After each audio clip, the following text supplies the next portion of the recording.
2012 മാർച്ചിലാണ് 3920 പേരെ ഉൾപ്പെടുത്തി LD clerk rank list പ്രസിദ്ധീകരിക്കുന്നത്. 2014 സെപ്റ്റംബർ വരെ നടന്നത് കേവലം 520 നിയമനങ്ങൾ. കോഴിക്കോട് ജില്ലയിൽ മാത്രം 100-ലധികം LD ക്ലർക്ക് തസ്തികകളിൽ ആളില്ലെന്ന് വിവരാവകാശ രേഖകൾ വ്യക്തമാക്കുന്നുണ്ട്. എന്നാൽ ജില്ലാ PSC ഓഫീസിൽ റിപ്പോർട്ട് ചെയ്തിട്ടുള്ളത് 11 ഒഴിവുകൾ മാത്രമാണ്. കോളേജിയേറ്റ് എഡ്യൂക്കേഷനിൽ 8 ഒഴിവുകളുണ്ടെന്ന് വിവരാവകാശ രേഖ വ്യക്തമാക്കുമ്പോൾ PSCക്ക് ഒരെണ്ണം പോലും റിപ്പോർട്ട് ചെയ്തിട്ടില്ല.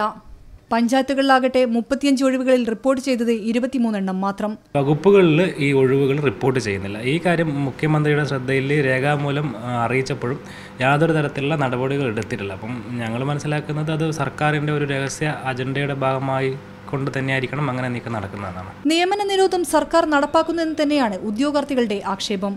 ഫാക്ടറീസ് ആൻഡ് ബോയിലേഴ്സിൽ ഒഴിവ് വന്നിട്ട് ജോയിൻറ്റ് ഡയറക്ടറേറ്റ് ഓഫീസിലേക്ക് ഞങ്ങൾ വിവരാവകാശം ചോദിച്ചപ്പം പറഞ്ഞത് ഒഴിവ് റിപ്പോർട്ട് ചെയ്യാതിരിക്കാൻ പ്രത്യേക കാരണങ്ങളൊന്നും ഇല്ല എന്നാണ്. ഒരു കാരണമില്ലാണ്ട് പിന്നെ എന്തിനാണ് ഇത് പിടിച്ചു വെക്കേണ്ട കാര്യം? അപ്പം അതിൻ്റെ അർത്ഥം നിയമന നിരോധനം തന്നെയല്ലേ ഇത്? നിയമനം തടയുന്ന സർക്കാർ നടപടിക്കെതിരെ പ്രതിഷേധം സംഘടിപ്പിക്കാനുള്ള തയ്യാറെടുപ്പിലാണ് ഉദ്യോഗാർത്ഥികൾ. ഷിത ജഗത്, മീഡിയ 1, കോഴിക്കോട്.